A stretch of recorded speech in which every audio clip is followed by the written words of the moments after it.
Are we set to start, Nick? Or can I start reading the right to know checklist? Sure can. Alrighty. So as chair of the planning board, due to the COVID-19 coronavirus crisis and in accordance with Governor Sununu's emergency order number 12, pursuant to executive order 2020-04, this board is authorized to meet electronically. Please note that there is no physical location to observe and listen contemporaneously to the meeting, which was authorized pursuant to the governor's emergency order. However, in accordance with the emergency order, this is to confirm that we are A, providing public access to the meeting by telephone with additional access possibilities by video or other electronic means. We are utilizing the Zoom platform for this electronic meeting. All members of the board have the ability to communicate contemporaneously during this meeting through the Zoom platform, and the public has access to contemporaneously listen and, if necessary, participate in this meeting through dialing or by clicking on the following website address, www.watervillevalley.org, or B, providing public notice of the necessary information for accessing the meeting. We previously gave notice to the public of how to access the meeting using Zoom, and instructions are provided on the Town of Waterville Valley's website at www.watervillevalley.org. We C are providing a mechanism for the public to alert the public body during the meeting if there are problems with access. If anybody has a problem, please call 603-236-1199 or email at townofwb@watervillevalley.org. D will be adjourning the meeting if the public is unable to access it. In the event the public is unable to access the meeting, we will adjourn and have it rescheduled at that time. Please note that all votes are taken during this meeting shall be done by roll call vote. So with that, let's do a quick roll call attendance.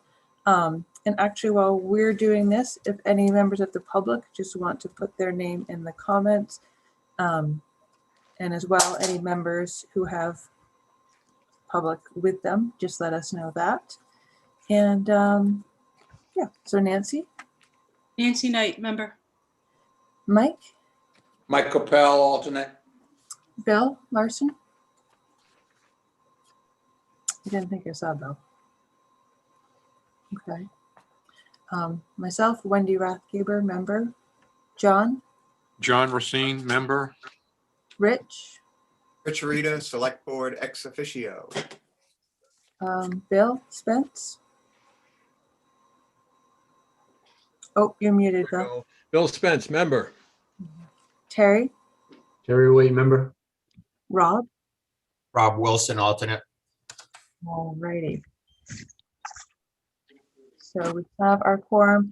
So for this evening, this is just an informational session to make sure the public's informed about the proposed zoning amendments that the planning board is putting forth for a vote at town meeting this March 9th.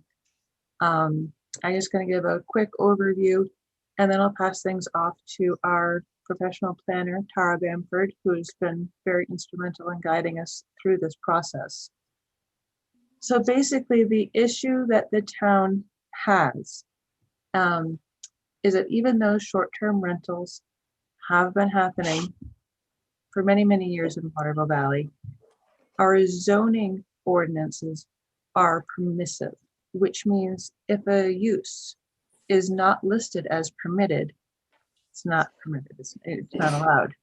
So the New Hampshire Municipal Association has strongly recommended to all towns, we're definitely not alone in this, recommended to all towns to make it clear in their zoning what's acceptable for short-term rentals. Now, by short-term, we are talking about less than 30 days at a time. We'll go through a lot of that in the details later on. But it's been something that the planning board spent a lot of time on. We've looked at all the different ways in which a property can be rented, whether it's a room or two while the owner is there, someone's entire house, a condo, looking at all the different zones as well. So you'll see that all of these are broken down. So it's kind of critical for everyone to take a bit of time to, come to tonight or watch the recording of this evening go on the town website, look at the ballot, just make sure you're understanding what the different levels, so to speak, are. So that we know how you feel, so that your vote can count and we can construct the zoning ordinances as they should be. All right, so with that said, I'll pass things off to Tara.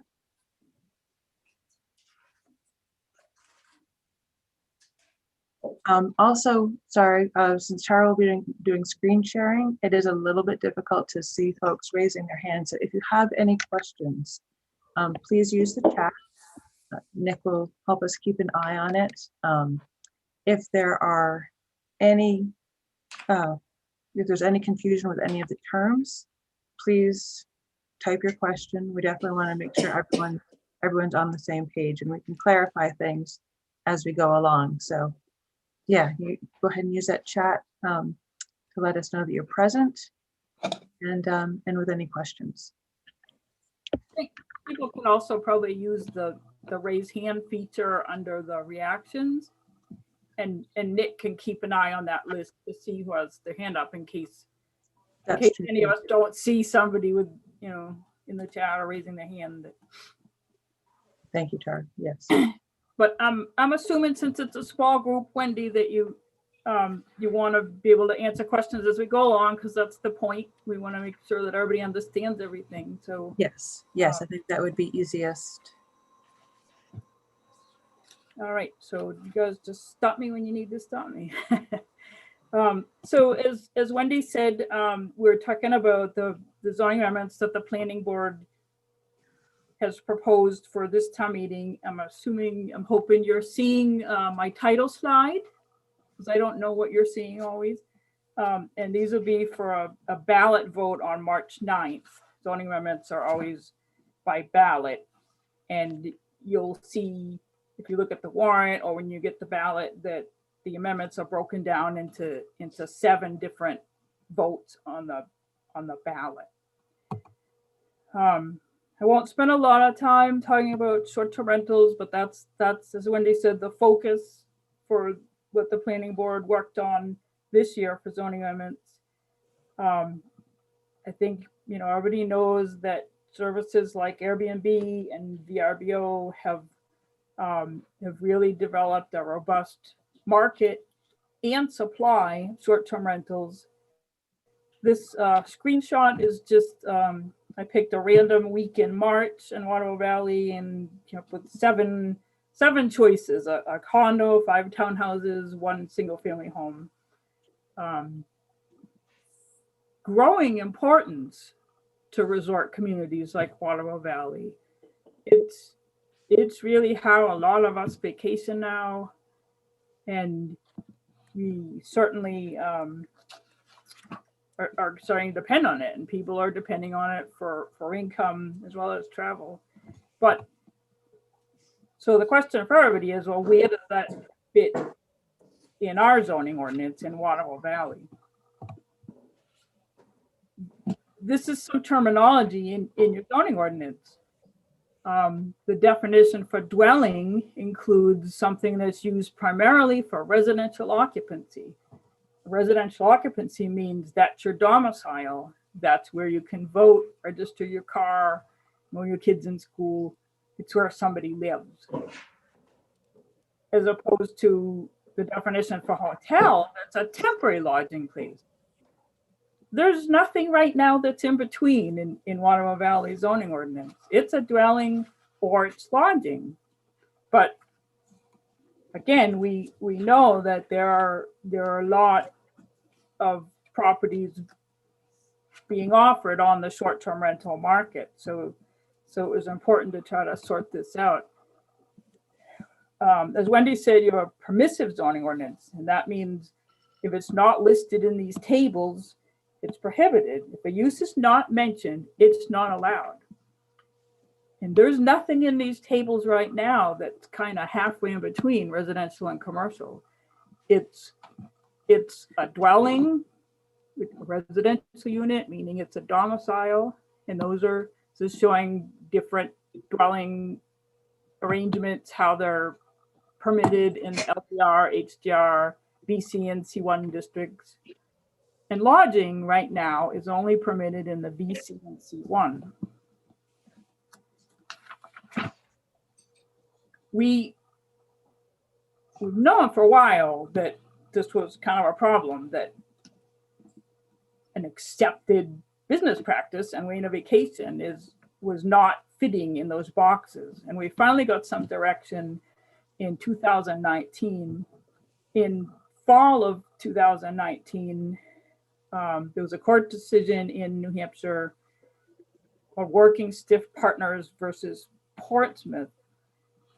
That decision came out saying that the people that bought a house next door to them to put on Airbnb in a residential district couldn't be doing that because the short-term rental was a transient occupancy and not a dwelling unit, as it is determined by looking at the definitions in Portsmouth's zoning ordinance. Not an across-the-board thing, but looking at that community zoning ordinance. So New Hampshire Municipal Association very quickly got out with some guidance for us planners. And some of their directives were that communities should adopt their own definition of short-term rental. They clarified that municipalities have the authority to limit short-term rentals. It's a kind of land use like any other land use. They emphasized a clear difference, again, based on the Portsmouth case, between a residence that's a domicile and a short-term rental type use. And they talked about another reminder that if somebody comes back and says, well, isn't it an accessory use? Well, an accessory use has to be subordinate, so and customary. So if everybody or a lot of people in the neighborhood are renting out one bedroom on Airbnb, well, maybe that's becoming customary. So, but accessory uses are a little bit more of a gray area. So that was the direction the planning board had to roll up their sleeves about 6 months ago. I can't remember exactly. It's been a while of monthly meetings, sometimes twice a month. And as Wendy said, the planning board gave really careful consideration to every possible scenario. Rooms in a dwelling, whether the people are living there or not, whole dwelling units, does it matter what kind of dwelling unit it is? Looked at every zoning district where residences are allowed, and that's the low density residential, high density residential, village commercial, and commercial district. Again, there are months of working meetings, 2 public meetings, and things changed a little with each one based on the input. The planning board separated the different pieces of this more and more based on public input, so that people could vote for some of the use cases, but not necessarily all. The more granular it was, the more choices you have as a voter. So I have a slide here for each amendment, and this is the same language you'll see in the town report, on the warrant, and on the ballot. So it will be familiar to you. Hopefully it'll be familiar to everyone by the time you're voting. Yep. Interject one little thing. I was reviewing the ballot earlier, and just so no one gets confused as you're going through the ballot, our proposed amendment number 1 is Article 2 in the ballot. Now for this, it doesn't seem confusing, but as you go down through, if you've just memorized, I like Amendment 6, I don't like Amendment 7, keep in mind those will be identified as article numbers that will be 1 digit off. So just keep that in mind as you're looking at these. Yeah, we planners hate that, but it's always that way because the voting for the officers always by law has to be the first article. So our Amendment 1 is always number 2 or even number 3 if there's a bond vote. So following the direction of the municipal association to kind of start with definitions and make sure you and really that's key to everything, the definitions. What's transient, what's short-term, what's that's really what we're talking about, is what's transient versus what's a residential. So to make sure that things are changed in a consistent way throughout the zoning ordinance, all of the pieces that have to do with these definitions are all grouped together in Amendment 1. And one of the things in Amendment 1 kind of cleans up when you need a permit for a home occupation, also known as a home business.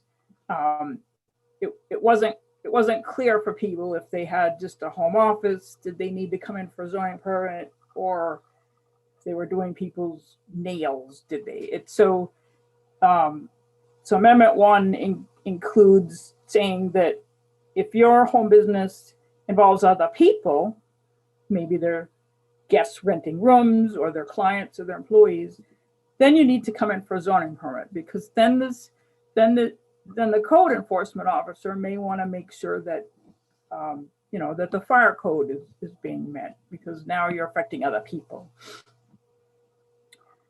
Amendment 1 cleans up all the different terms used in the ordinance for lodging. Right now, sometimes it's called inn, lodge, motel, hotel. Amendment 1 gets rid of all that and just uses the term lodging facility. Transient, what are we going to call transient? And the board landed on something offered for rent for stays less than a month. So if it's offered by the month, we're not talking about that when we're talking about short-term rental, because down here, we're adding a definition for short-term rental that means the transient rental of a dwelling unit. What if you have a boarder, and you always have a boarder, or you have somebody stay with you for the summer or for the ski season? We're not talking about that either. The Amendment 1 clarifies that that's just an accessory use of your residence. If it's for non-transient use, you're not offering it by the weekend or the week, that's an allowed accessory use and nobody's business but yours. Any questions on Amendment 1?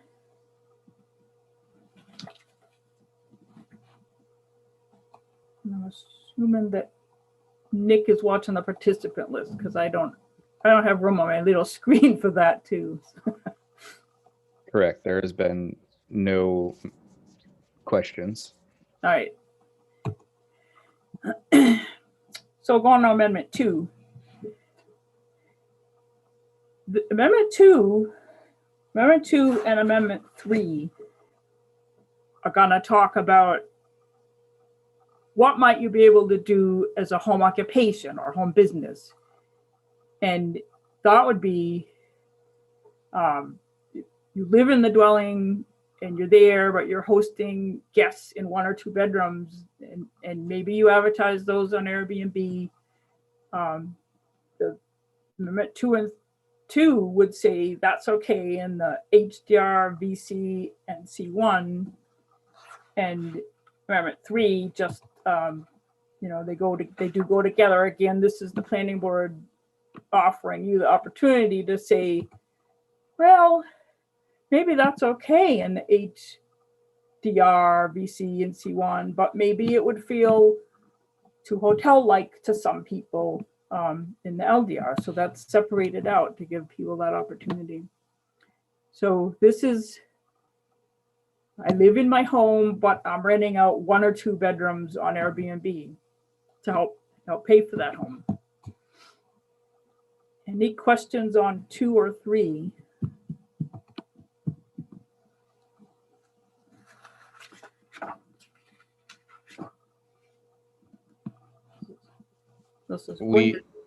We just got one comment from Terry Roper. She says a typical seasonal winter rental, 6 months is considered, or is that considered an accessory use?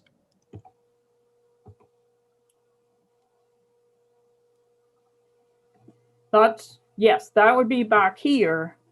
Well, are we talking about the bedrooms or a whole, whether it's bedrooms or the whole unit? If somebody's renting it for 6 months, it's not short-term rental and it's not affected by these changes.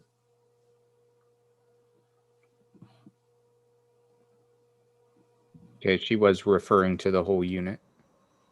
Yeah, but if you're renting it for the season, it's not a short-term rental and it's nobody's business but yours. So yes, it wouldn't really be an accessory use, but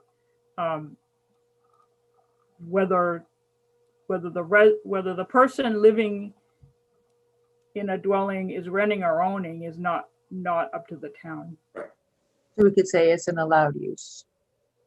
Right, it's not involved in these amendments. It's not a short-term rental because it's more than a month.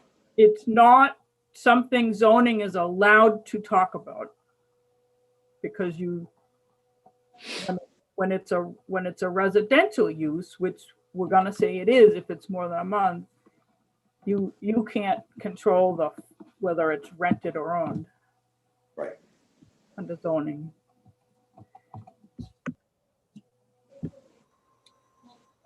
Does that answer your question, Terry?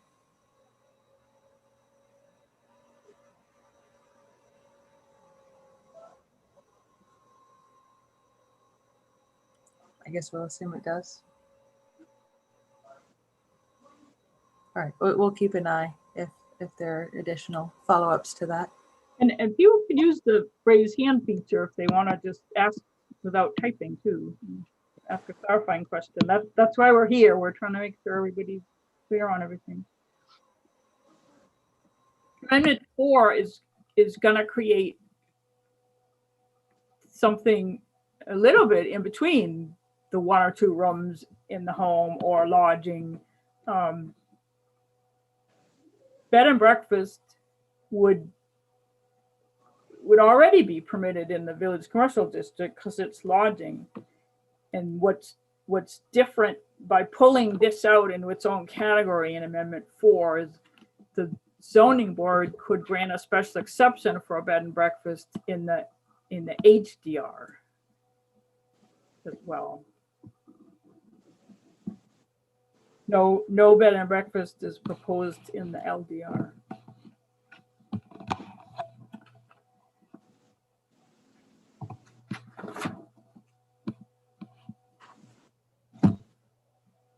A lot of these come to not whether you can do it. I mean, when you put them all together, we're not really talking about whether you can do these things in Waterville Valley. We're talking about what kind of permit you need, really. We're talking about, do you not need a permit at all? Do you need a permit for a home business? Or do you need a zoning permit because it's a change of use? I think that's another way to look at this. Amendment 5 would say, if you want to rent your home out for a month while you go on vacation, you don't need to go to the town office for a permit. That it would be treated like an accessory use of a dwelling.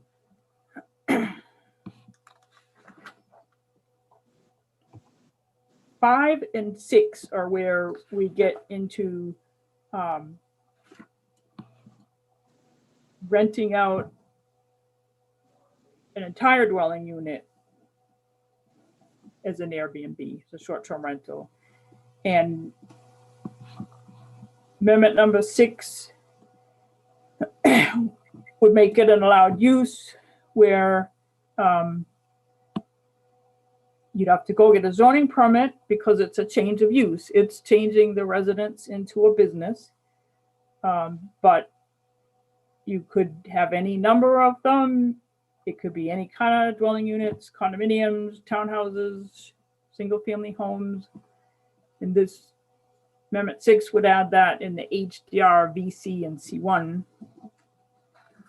And like the other set we had, 7 does the very same thing for LDR. So the planning board is giving voters the opportunity to say, well, maybe that's okay in HDR, VC, or C1, but maybe it would feel too much like living next to a hotel in the LDR.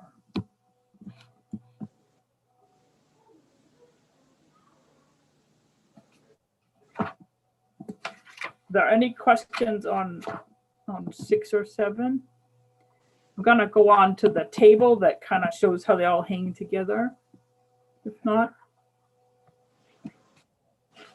Still nothing new in the chat. No. I just checked, wait a minute. Terry's good, it looks like. She was saying her screen froze, so she couldn't answer, but it's good. She understands where we're coming from. Thank you, Terry. so to go on to the table,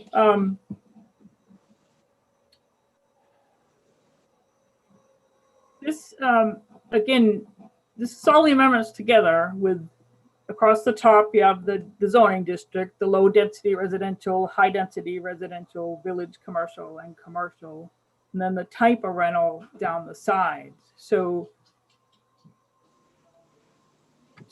kind of if we start with the least impact way to look at it, Amendment 1, the one that has all the definitions, clarifies that you're renting 1 or 2 rooms in your home for the season or the year or by the month.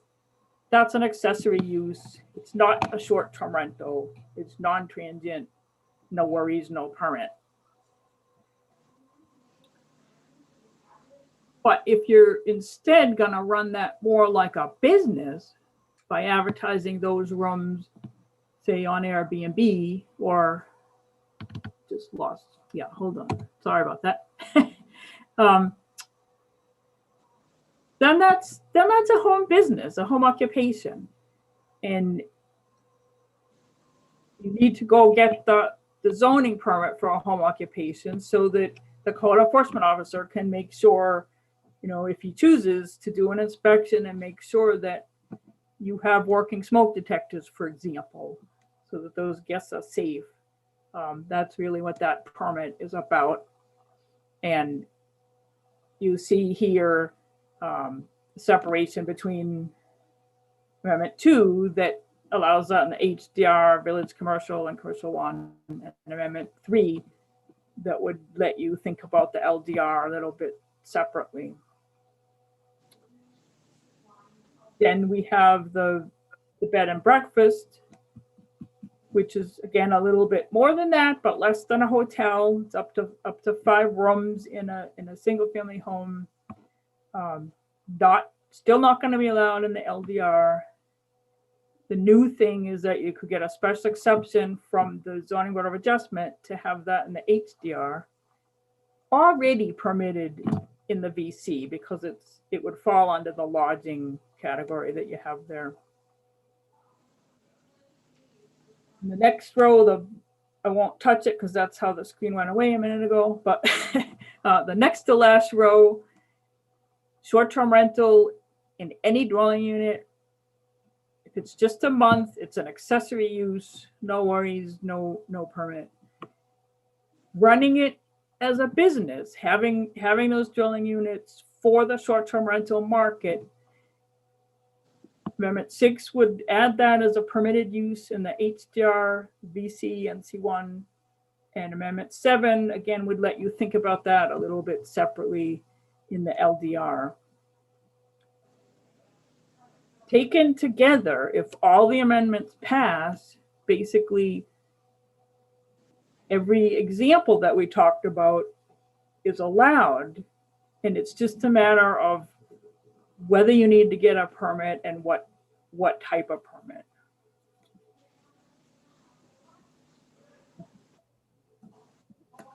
I just had also put a slide of the zoning map in case anybody had questions about what any of these are. The kind of maroon color is the commercial, the purple is the village commercial. The yellow is the HDR, high density residential, and the orange is the low density residential. So those amendments that treat things separately are talking about the orange areas.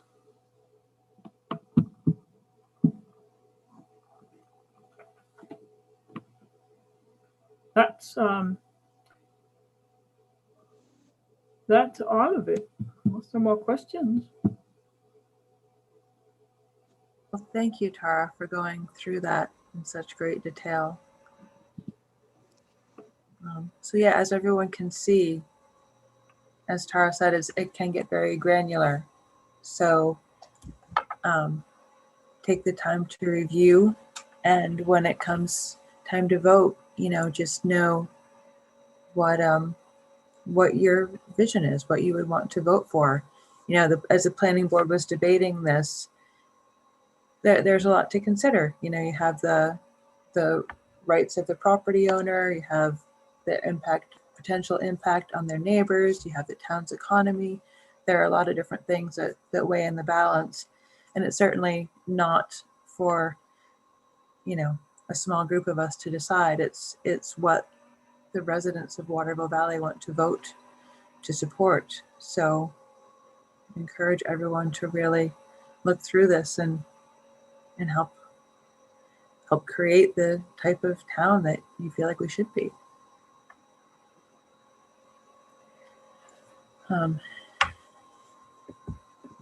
Any other comments from other members of the board or anyone in the public?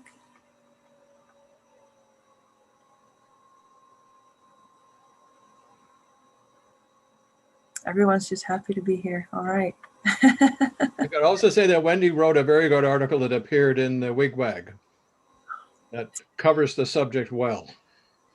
Well, with plenty of helpful edits from the rest of the board, yes, I would say it was a group effort. It is in the Wigwag. While I would encourage you to purchase the Wigwag, it is also available just printouts on the table in the post office as well. And I think, for people who like to examine the details, but the actual full text of the amendments in detail, I think you have that on the website too. Yes, that's on the town website, as well as, like I said earlier, the ballot. Please, everyone, get out. Tell your friends to get out. This is a different year. We're doing the ballot vote on March 9, but then the deliberative vote May 11th, right? Yes. Yes. So for those of you who've participated in a town meeting before, think of it as, when you go into the school to vote on the ballot during the day, that's what we'll do on March 9. The rest of the meeting itself, there's something on the 24th as well, right, Rich? You don't want to. Right. No, that will be the official town session, public meeting to discuss the budget and bond issues. Right. And then the deliberative session will be in May. 11 May, yes. May 11th, yes. So don't think you can put this off until May. You need to get out in March. Jean Mullen had posted a question. Condo associations, any homeowner associations can establish their own more strict rules than what the town has established. Correct. And one already has. Sure. Yeah. They just can't go the other way. If the town doesn't allow short-term rentals in zoning. More restrictive, not less. Right, then they can't allow them even if they want to. I think that's an important thing to emphasize, is that short-term rentals aren't really allowed yet, even though there's a lot in Waterville Valley. These zoning amendments are to remedy that situation. Yes.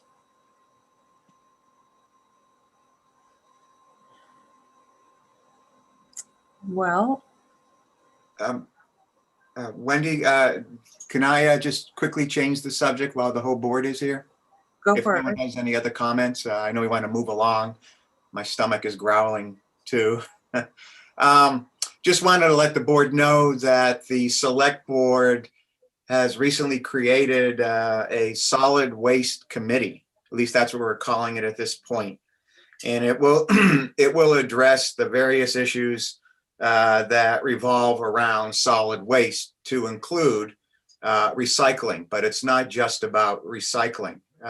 It's about everything to do with solid waste, from the fees we charge to the way we do it, and some of the issues that we'll be facing in the near future, medium-term future, and long-term future about how we operate it.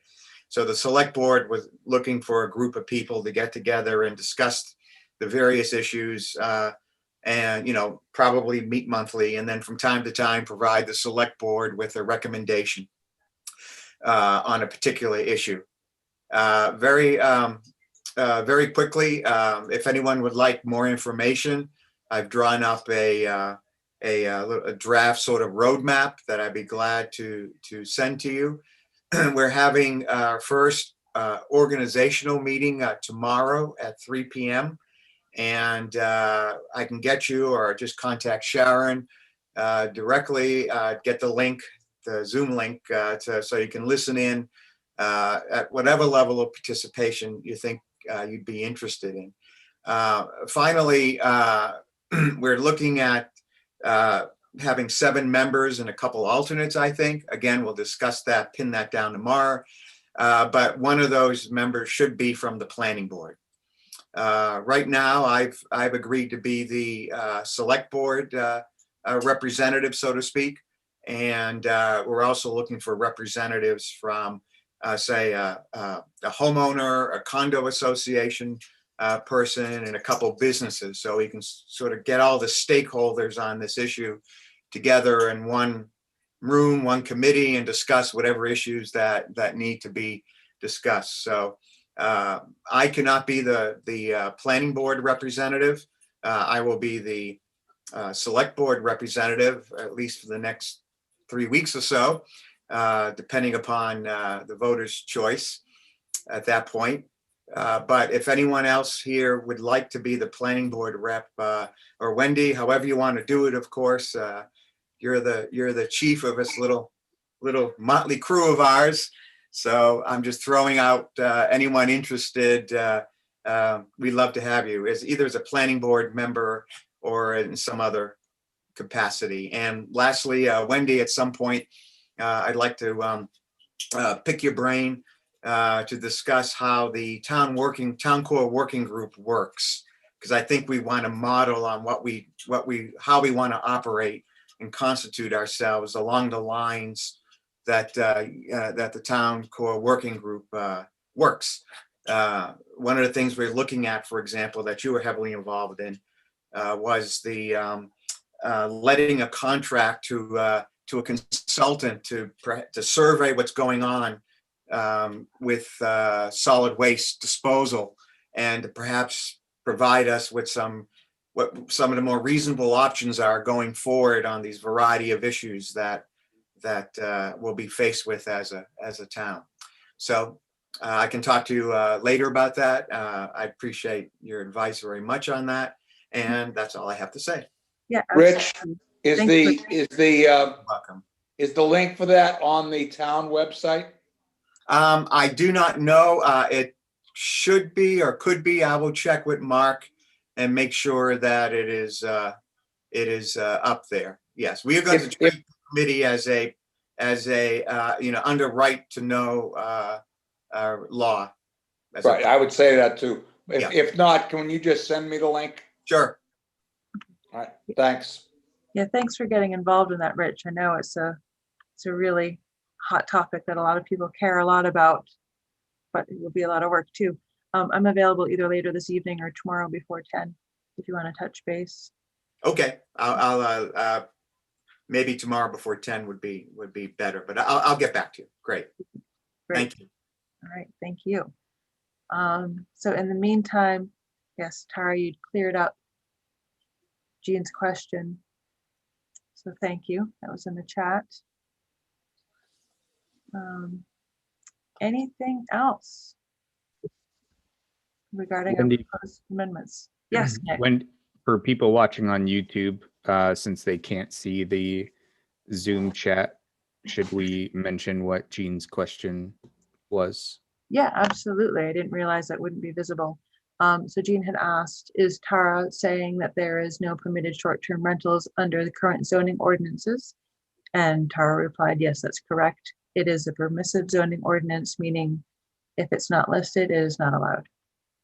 So just to recap on that, even the short-term rentals are sort of a daily occurrence here, technically not in our zoning ordinance, and hence this fun exercise we've all gotten to go through.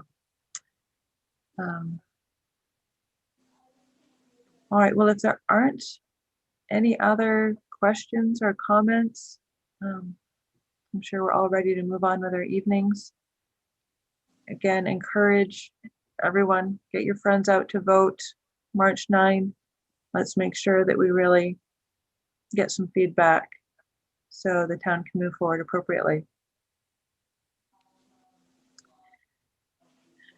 If anyone wants to put forward a motion to adjourn. Do we need a motion? I move, I don't even know if I can make a motion. I move we adjourn the meeting. If I can make the motion. I'll second that. Alrighty. So then we'll do, Why we need you, Mike. so all those in favor, Nancy, Nancy Knight, yes. Mike will say that you're seated for Bill. Okay, Michael, yes. Wendy, yes. John? Oh, did John Racine step out? I know he was juggling a couple meetings. Rich? Rich, yes. Bill Spence? Yes. Terry? Yes. Great. Thank you so much for everyone for taking the time this evening. Thank you, Wendy. Stay warm. Thank you, Andy. Thank you. Wendy Thank you. Tara. and Thank you. Tara. Thank you. Yes. Thank Great. you. Well done, Tara.